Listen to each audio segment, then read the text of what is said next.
Good afternoon, everybody, and welcome to today's webinar, Inspiring the Next Generation of Business Leaders with Young Enterprise.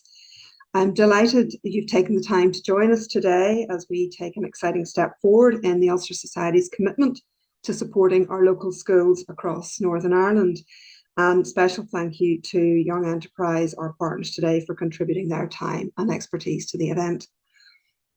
Through our growing collaboration with the education sector, we aim to inspire and nurture the talents of young people who are eager to explore the potential of an accountancy career and a career in the world of business. And programs like those delivered by Young Enterprise can create meaningful opportunities for the next generation of entrepreneurs, business leaders, and we're delighted to be playing a part in that. Young Enterprise play a pivotal role in introducing students to the fundamentals of business and commerce. Their programs not only build skills in finance and entrepreneurship, but can also ignite a passion for business that can last a lifetime. Today, we're going to be looking at the importance of skills development for young people in schools and discussing how we as individuals and as businesses can actively engage with and support these initiatives. We're going to hear about how you can share your own career journeys with students, offering them a first-hand experience and perspective on the pathways to success. Sharing your experiences, you can play a key role in equipping young people with the tools and confidence they need to thrive in business. So we have two speakers for you today, Amy McFall and John Mathers. Amy is the Belfast Area Manager for Young Enterprise Northern Ireland, and she is dedicated to developing skills in young people, focusing on financial education, employability, and entrepreneurship. Through this work, Young Enterprise are empowering the next generation to achieve their full potential and succeed in their future careers.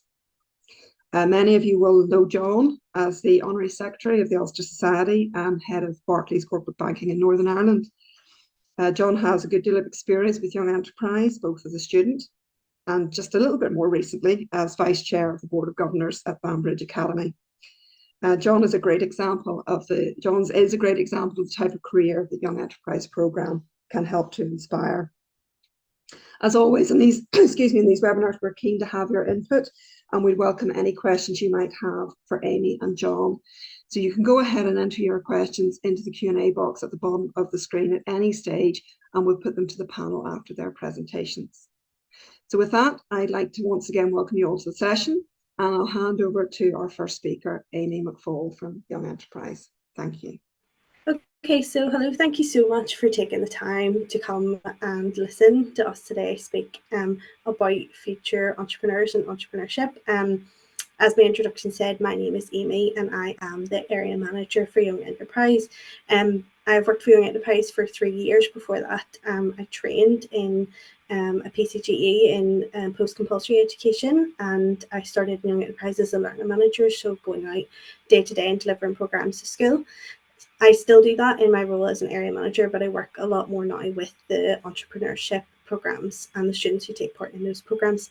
So today we're going to think a bit about investing in future entrepreneurs and a bit about what we do as Young Enterprise. I'm going to talk about that, and I'm going to talk a bit about our business backer schemes as well as our volunteer opportunities that we have that you can get involved in. So Young Enterprise, we are ambitious for the young people of Northern Ireland. What is Young Enterprise? So if you don't know what Young Enterprise is, we are the leading business, financial and entrepreneurship youth charity in Northern Ireland. So we want to develop student skills for employment and entrepreneurship and financial education as well.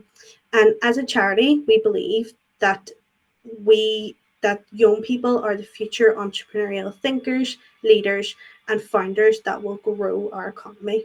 So it's really important that we invest our time into them. We are part of JA Worldwide, the JA Worldwide Network. That network operates in over 100 countries, reaching over 15 million young people annually. And you can see there, the JA network has actually been nominated twice very recently for the Nobel Peace Prize. So a lot of really good work that's being done. And our methods are recognised globally as the best practice in enterprise education. So why we do what we do? And I think we talked about this and it was mentioned sort of introduction, but the need for skills. So local businesses are facing a skills crisis. It says there are 83% of Northern Ireland businesses report a skills gap. Yet academically in school, the focus in our education system means that young people don't necessarily feel that they're equipped for those skills that they need for work. And it says there are less than a third of young people actually feel equipped for it. But still 58% of young people are interested in business and starting up their own business. And that's what we do at Young Enterprise. We connect education with business and make that connection for young people. So how we go about doing that? We use our learning by doing methodology, giving students the opportunity to do things themselves. So all our programs that we do in primary and post-primary are all interactive, learning for work readiness, financial health, and entrepreneurship skills. So students get the opportunity through us to run their own businesses, sell to the public, develop practical skills, and learn from business mentors and judges. We'll come on to a bit about business engagement. So business engagement is a massive part of what we do in Young Enterprise. Business volunteers that come in and take part in our programs really are the voice of the employers in the classroom, and they help inspire future leaders.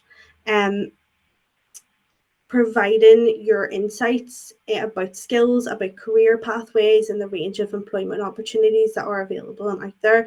I know from being in schools myself, whenever we're delivering programs, it is so engaging for the young people to have someone from a business come in and tell them about what your job is, what your job role is, what you do, how you got to where you are, whether that is that you came straight out of school, went to university, or whether you took a different path to get to your career. It's really, really vital for young people to hear that, and a lot of them aren't aware of all the jobs and careers that are out there. So it really, really gives them the opportunity to hear that, and they are so engaged hearing directly from you and hearing your story. So at Young Enterprise, social impact it's the core of the work we do. Ensuring young people of all backgrounds and communities and abilities can benefit from what we do.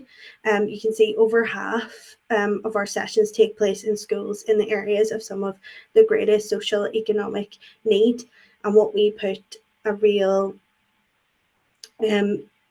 do is we put a real level of importance on being inclusive with our content, so adapting that for additional learning needs, making sure that we're working with a diverse range of people from all different backgrounds, that everyone can benefit from what we're doing. We are an NI-wide company. We have an impact all across NI. There's over 80% of post-primary schools, 25% of primary schools. We have over 300 schools that partner with ourselves, including special schools, youth groups, and community groups. So it means that there's always going to be a school near your business, near you, in your local area that you can get involved with and that you can support these future leaders. We know that Young Enterprise works. We know that what we do works. We've had lots of evaluations done speaking to students, and there's such a positive impact on their skills and on their confidence. We're in constant communication with our alumni, and they're always telling us that their experience that they had through Young Enterprise helped them succeed at interviews. It sets them apart whenever they're in the workplace from their peers. I mean, you can see there 89% of the young people we spoke to said they gained confidence in themselves for participating in one of our programs, and 91% said they were able to reflect on what skills they needed to develop for the future. And talking about that skills gap, making those students aware of what they need to build and what they need to work on is so vital. So our goals. Unfortunately, because of the budget cuts and things that have went on here, we unfortunately lost a lot of our funding. So we've had to change the way we view Young Enterprise and how we bring that. But there is goals that you want to achieve. We want to fill this funding gap, and I'm going to talk about that in a wee second, just very briefly. But we're still ambitious, and we still wish to engage with 100,000 young people, aged 5 to 25 this year, continue our partnership with over 300 schools, and also in the areas of social need, we want to be able to support 5,000 young people with additional learning needs as well. So in terms of partnering with us, we have a lot of partners, and our partners engage strategically with the charity, demonstrating their commitment to social purpose and the United Nations Sustainability Development Goals as well. And they represent the voice of business and the value that is placed on skills development for the future workforce. So they're representing that by partnering with us and by being in the classroom with us as well. And I'll very briefly touch on what our Business Backers is. So Business Backers, it's our new crowdfunded campaign. Businesses of all sizes can get involved, supporting from 5 future entrepreneurs a month, or right the whole way up to becoming an ESG partner. And the Business Backers are demonstrating to customers and to future employees their belief in the young people in their local community. So you can see there, you can go onto our website as well if that's something you're really interested in supporting the young people in your local community as well. But as well as our Business Backers campaign, we also have volunteer opportunities, and this is for you to get into the classroom across our different programs and really get involved one-on-one with the young people. So whether you're looking to do something one-off for short term or longer term, if you like, maybe you're passionate about improving the future prospects of every young person, we might have a really good volunteer role for you. And you can see there, we've got our classroom programs. So we use games and activities to teach and work through financial programs, through employability programs, and that is always facilitated by Young Enterprise volunteers. So you might have, or for a Young Enterprise trainer, so you might have yourself as a volunteer come in and speak maybe for 10-15 minutes to the students about what you do, what your job is, and also engage with them at the tables. But we also have our entrepreneurship programs. These are the young people that start their own business, and we provide them opportunities throughout the year to sell and trade with the general public. We have business mentors, so you would be assigned to a school that's running that program. It will be a much more regular visit to support that team through their journey, whether it's through they're supporting their finance director, supporting their HR manager. They all take on an individual job role and they develop that company. So there's lots and lots of different volunteer opportunities. But why sort of get involved with us? Why volunteer with Young Enterprise? Well, obviously it's gaining new skills and experience for yourselves outside the workspace, gaining confidence. It'll challenge you and hopefully reward you as well. And it's the excitement and that satisfaction of being able to mentor and transform attitudes in young people. You can give back to your local community. So whether it's a school that you went to, maybe a school that your children go to, maybe your local school down the road, we have schools that we are in partnership with all across NI. So it's being able to help in that local community, network with other people who are also volunteering from lots of different companies, and the enjoyment of it, getting the enjoyment of engaging, and hopefully it's a fun experience as well. And we know a lot of volunteers we have, they come back year after year because they do really enjoy that experience so much. So obviously, don't just take it from me. I'm going to play a wee video here from one of our volunteers who's going to talk a wee bit about his experience with Young Enterprise. Hello, I'm Carlo Angeloni. I'm a design manager at the McAvoy Group in Lisburn. My role was to tell them how I got into digital, how digital affects my work. So I was trained as an architect, and that industry has gone more and more digital. Buildings, we model buildings in 3 dimensions on computers. So things are surveyed digitally and then modeled. So it was to show them how I use digital applications in my everyday work and kind of help to guide them when they were coming up with their proposals about, thinking beyond just what they perceive as being what digital applications are. I mean, working on this with Young Enterprise has been really easy. I mean, I feel like Alan Sugar Light, because I come in and all I did was kind of talked about what I did.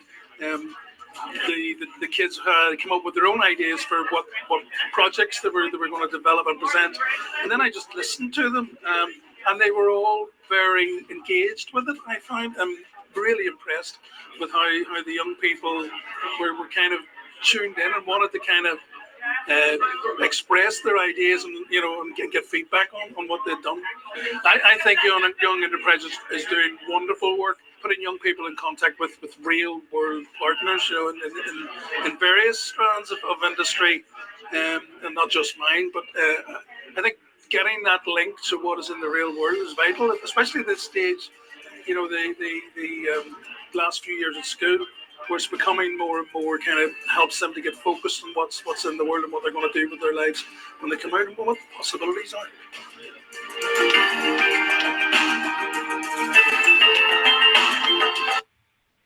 Okay, so just to finish up, you can see there on the slide, you can, if you would like to get involved with business backers or volunteering, you can contact us through our website, www.yenny.co.uk.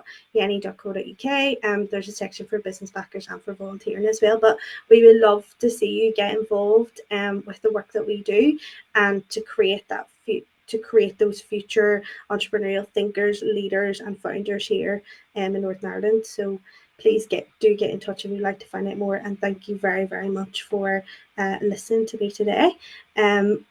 With saying that, I'll pass over to John. Sorry, apologies. Hi folks, hopefully you can see and hear me just as we get the slides up on screen there. So look, by way of introduction, and just in case you're wondering why I'm on this session, I've been involved with the Ulster Society for a number of years, and currently sit, as Gillian said at the outset, on the officer group as Honorary Secretary, and also on the Accountants and Business Subcommittee. My day job is heading up the corporate banking team here in Northern Ireland for Barclays. Outside of that, again, Gillian referenced, I've been a governor of the local grammar school, or my local grammar school, Banbridge Academy, for just over 10 years. And I'm due to come into the chair role in the new board term this incoming year. And from a family perspective, look, I have two boys, one aged 11, so we're going through the joys of transfer test with him, and another aged 8. So I guess I come at this topic with sort of the profession angle, the industry angle, the education piece, and then as a parent. So look, I'd like to thank Amy for that presentation, really useful and informative presentation. I guess what I wanted to do this afternoon was probably touch on two key areas. The first one is sharing my experience of Young Enterprise as a student, which was only a few years ago. And then maybe widening out to a broader discussion around the need for skills development and how those skills have changed, and how we adapt that for industry and the industry of the future. So, Gary, maybe if you want to flick on to my first slide, which may be slightly embarrassing. You can see me on top left there, lifting some kind of award that our Young Enterprise had got back at that time.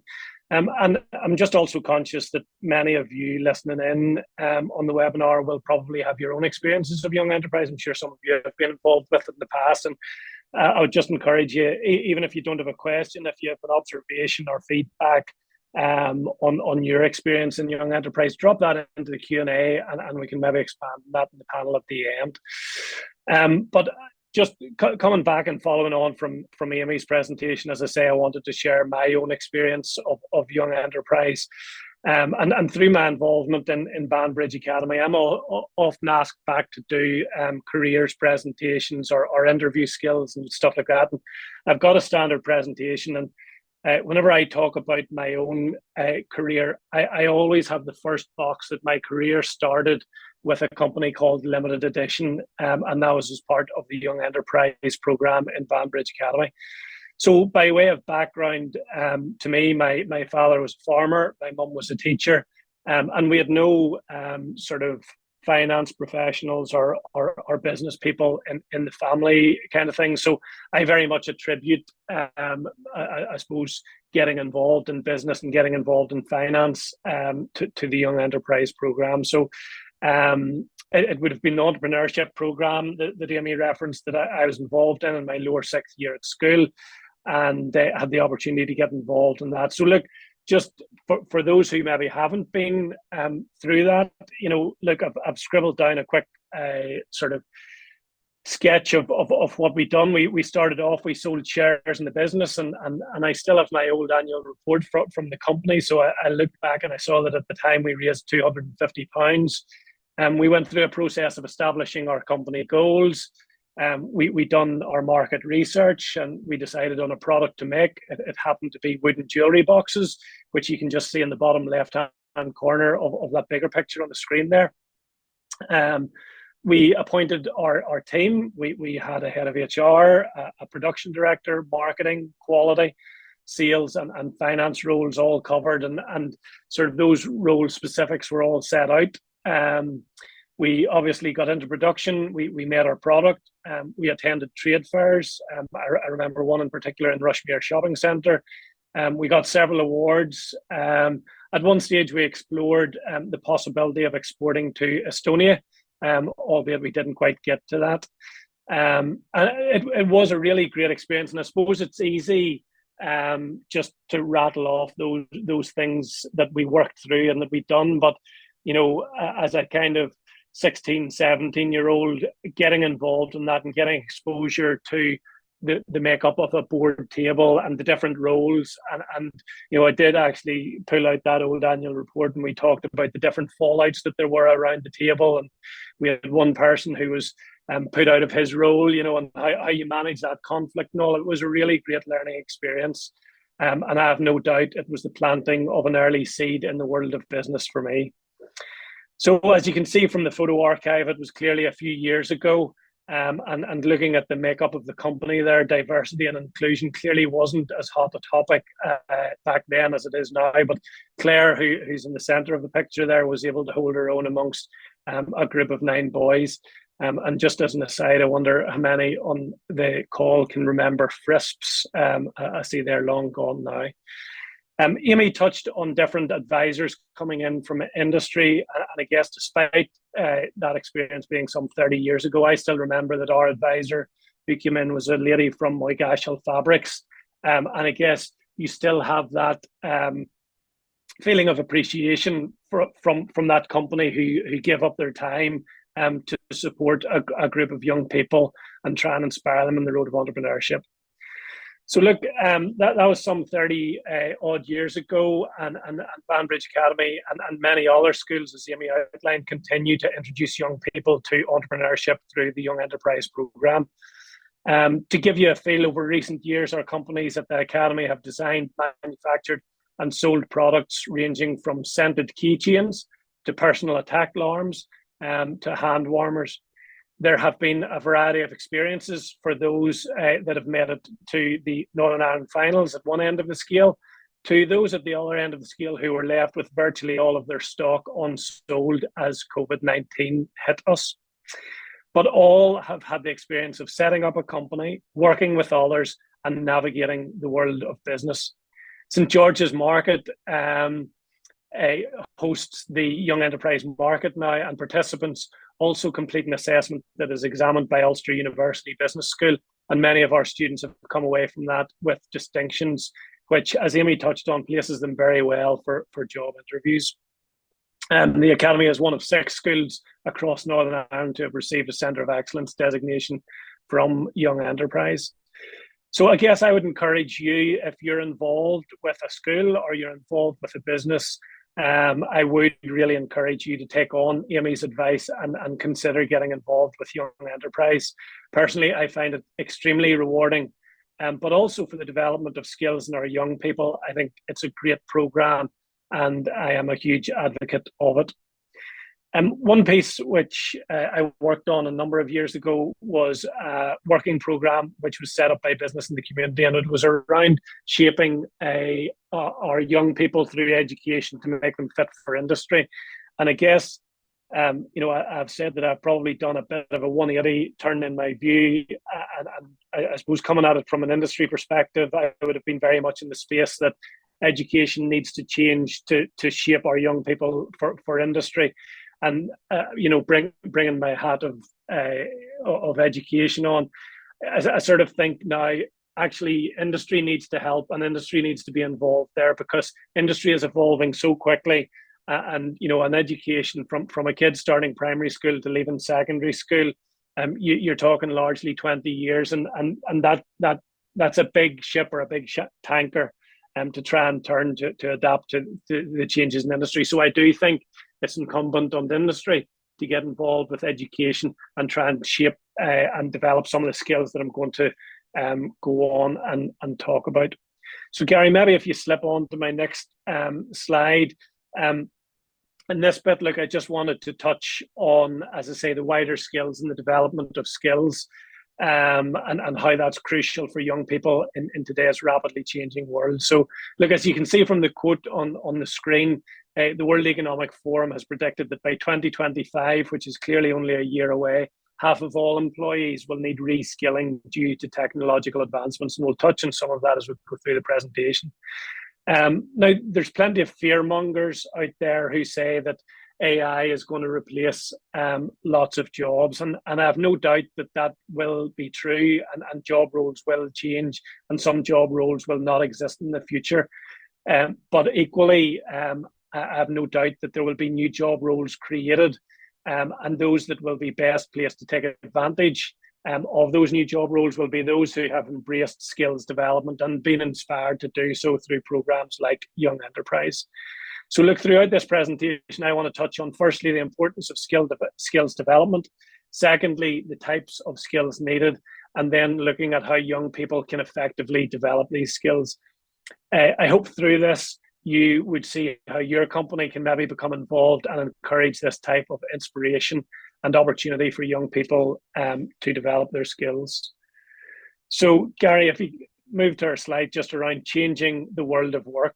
So I suspect we all know that the world of work is changing at significant pace, particularly over the last few years. And with technological advancements like automation, AI, and digital transformation, industries are changing. And as a result, employment roles and the needs of those industries are changing.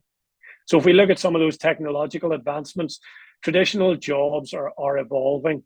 So if we look at the manufacturing sector, we have seen a huge amount of automation and robotics coming in there, which has meant the need for skills more maybe in programming computers and programming some of that equipment. If we look at the retail sector, jobs and skills required have been massively changed through e-commerce and digital platforms. There's been a move to digital marketing. If we look at the healthcare sector, huge developments around telemedicine, around precision medicine, and a real focus on data analytics. Even if we look at teaching and education, there has been a huge proliferation of online learning platforms. And coming to my own industry of banking and finance, there has been huge developments and progress around fintech innovation, around blockchain, digital currencies, cybersecurity. So look, I've only touched on a few industries there, and you can see how much roles are changing and new roles emerging, making adaptability and continuous learning essential. The second point on the slide there is around globalization. And I guess through the global economy, we are all more interconnected than we ever have been. And that requires young people to be competitive on a global scale. And I guess many of us were lucky enough whenever we were going through education and recruitment rounds that we were competing with neighbours in a locality, but the reality is now that we're competing globally. And that also brings a need for cultural awareness and communication skills and sensitivities around different cultures. And then looking at lifelong learning, again, maybe a previous generation would have looked to get their job for life, but that's very much an outdated concept now. And instead, young people need to prepare for multiple career changes and continuous learning throughout their lives. So looking at types of skills needed for the future, Gary, if you want to move on to that slide. So I have 4 on there around technical skills, soft skills, transferable, and personal development skills. And look, I think this is really where the Young Enterprise program and other programs like it and the interaction of industry with education really starts to come into its own. So on technical skills, a number of years ago, programming and software development skills were thought to be the skills of the future, but the changing world of work demands continuous development here. Within the technical arena, this can include data analysis and interpretation, AI and machine learning, and the ability to understand algorithms and models used along with prompt writing for that AI and machine learning, cybersecurity, cloud computing, blockchain, Internet of Things, the list goes on. Some of these terms are terms that just didn't even exist 10 years ago, never mind skills. And it demonstrates the need for continuous reassessment of the skills that we need. They're in high demand across various industries, and that makes them essential for future job prospects. But those technical skills, to some extent, can often be taught in the classroom, and it's the other three, the soft skills, the transferable skills, and the personal development skills, which are more experiential and will be only developed through the experience of programs where industry involved. So if we look at soft skills, softer skills such as communication, teamwork, and problem solving, well, they've always been needed. But referring back to our previous slide, and particularly thinking of globalization, there's a new slant to these skills, and we have to see our potential teams as global teams as opposed to those who might be sitting beside us in the same office. The ability to navigate workplace dynamics, leadership roles, and collaboration is becoming more important. Then looking at transferable skills, they're often very difficult to teach and largely developed through experience. Skills such as critical thinking, adaptability, and creativity are crucial in any job and valuable in multiple contexts. And whenever I think back to some of those frictions that we would have experienced as young sort of 17-year-olds trying to set up a company, arguing over what our company name might be, arguing over what product we might look at, some of that, those transferable and personal development skills are fostered from a young age. So looking specifically at the personal development skills, self-management skills such as time management, self-discipline, and resilience are skills that are developed through experience as opposed to being taught in the classroom. These skills help young people navigate the challenges of education, work, and personal life. And my view is that the sooner that we can introduce our young people to experiences like Young Enterprise that will develop particularly these soft, transferable, and personal development skills, the more likely we are to have a workforce ready for industry. So then on our next slide, looking at the role of education and training, there clearly is still a very firm place for formal education. Traditional education systems are there, but they're evolving and they're including more experiential skills-based learning with the aim of developing some of the skills that we have been talking about.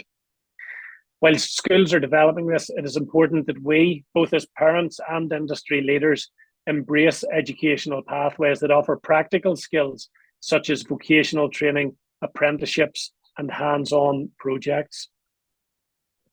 On informal learning through online courses, workshops, internships, and self-studies, it's becoming increasingly important to do this, and we should encourage our young people to seek out these opportunities to supplement their formal education. And I know we're very focused this afternoon on our young people, but as the third bullet point goes on to say this has to be a lifelong learning mindset. And many of us in the profession are very well used to our continued professional development and our CPDRs, but this is needed across all areas of employment and all industries. We should encourage our young people and our employees to adopt a lifelong learning mindset where skills development is seen as a continuous process rather than a one-time event. And this will benefit both them as individuals and our own organizations. So moving on to the next slide, we've talked a lot about skills development and the type of skills needed. And I guess I just wanted to touch on the impact then of skills development. So look, if we are to embrace the changing world of work and the types and skills needed and the less formal learning, then what's the potential impact? Well, first off, and Amy already touched on this, employability. Developing the right skills increases employability, making young people more attractive to employers. Skills development can lead to higher earning potential and job security. Entrepreneurship, and I guess that's a big one for me, given that Young Enterprise probably inspired my interest in entrepreneurship and business. It's very relevant to what we have been discussing this morning. Skills development can empower young people to start their own businesses or innovate within existing organisations. And for NIPLC, that can only be a really good thing. Entrepreneurial skills such as creativity, risk-taking and strategic thinking are scarce and should be nurtured. And then on personal growth, skills development contributes to personal growth. It boosts confidence. That was one of the points that Amy pulled out, and one of the points of feedback from the programme. Boosts confidence. It provides independence and the ability to handle life's challenges. And learning new skills can be fulfilling and help young people discover their passions. So finally, as I wrap up this session, I just wanted to look at how we can effectively develop some of those skills. First of all, we need to set clear goals. We should encourage young people to identify the skills they need for their desired career paths and set specific achievable goals.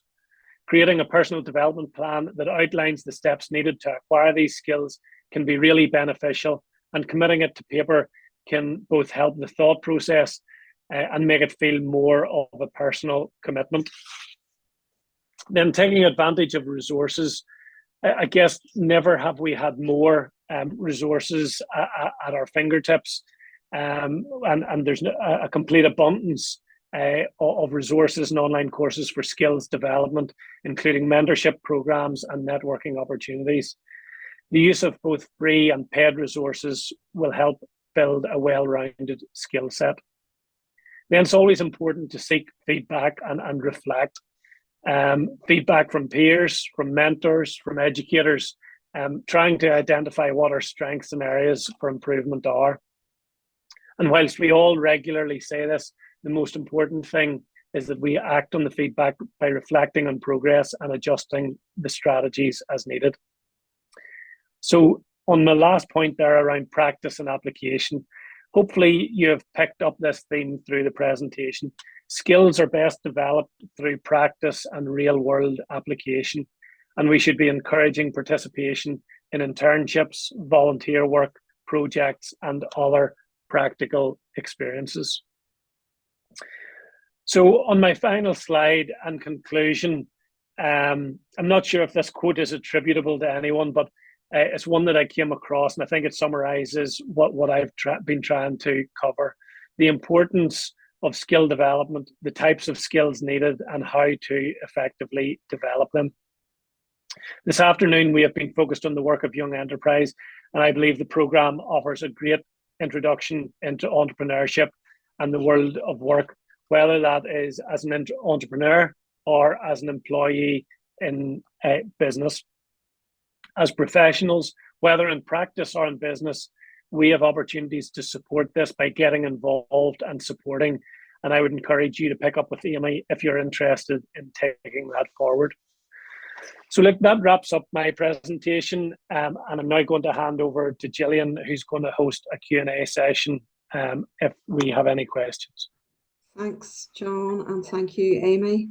Look, I mean, I'm really excited by this. I think when you saw the enthusiasm of the participants in that video clip, it was really evident. And clearly, John has very fond memories of his time in his first foray into the world of entrepreneurship. And yes, I do remember FRISPs.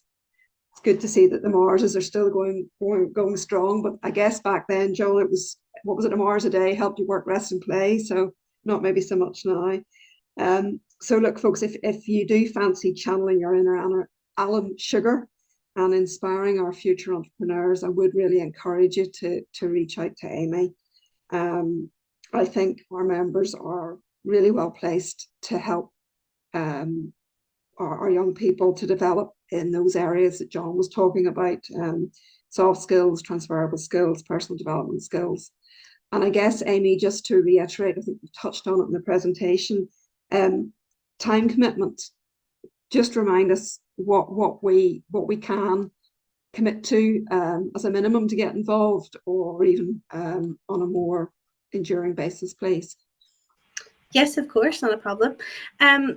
Each of our volunteering strands is very, very different, and it really just depends on what you choose to do. But in terms of our post-primary programs, we will be in a school all day, and if you can give us 15 minutes that you come in and you speak to a group of students, that is brilliant. If you can stay all day or even for the session, amazing.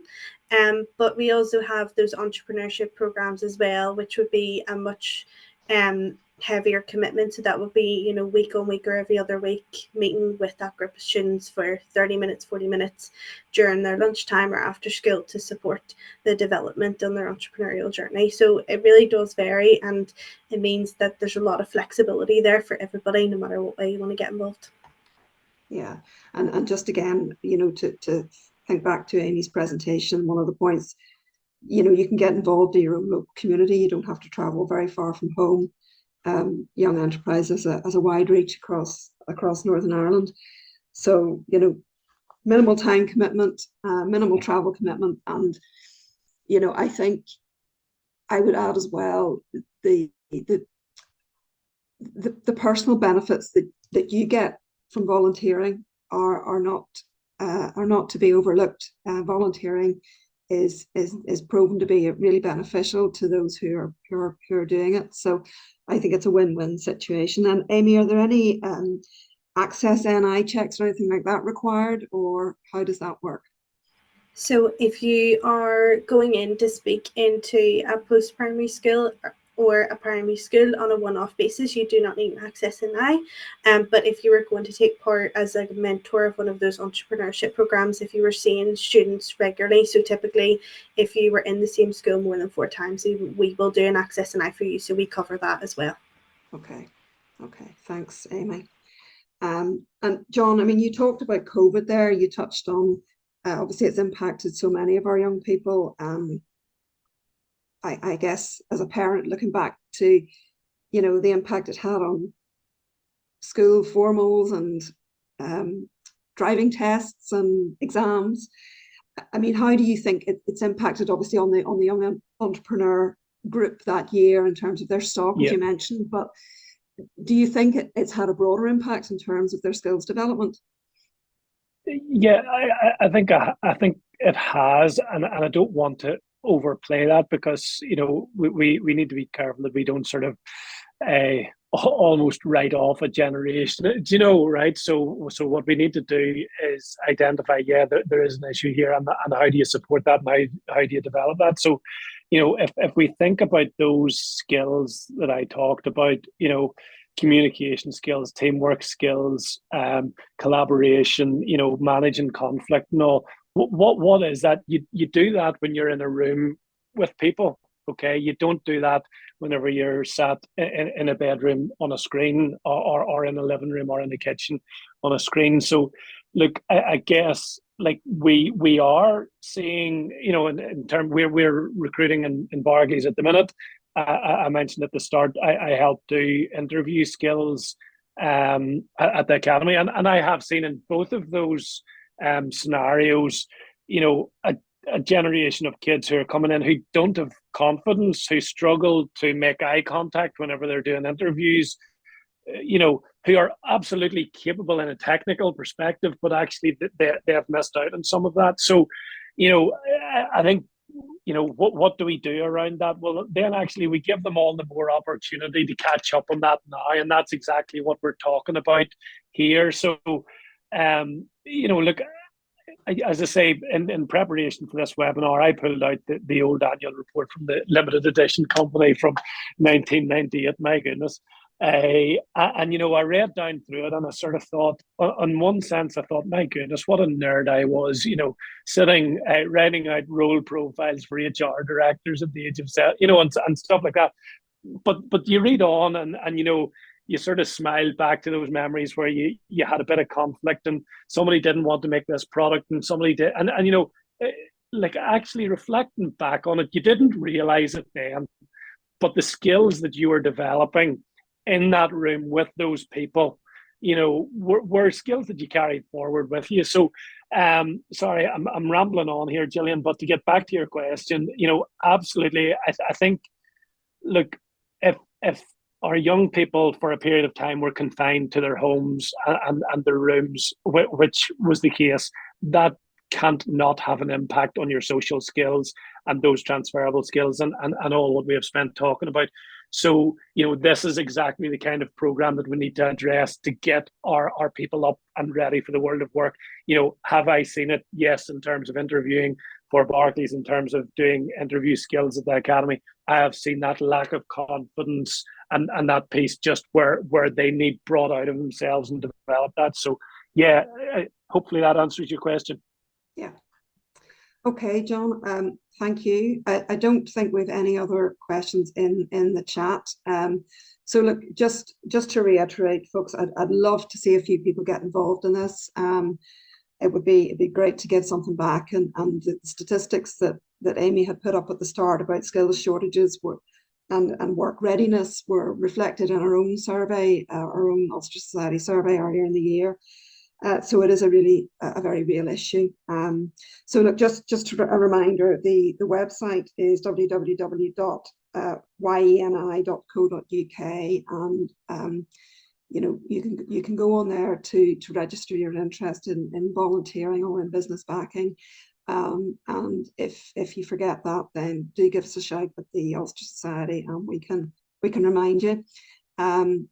So listen, thanks for your time today. Thanks again to John for some very personal insights, and it's great as well to see it's clearly had an impact on you. And thanks to Amy for sharing all the information.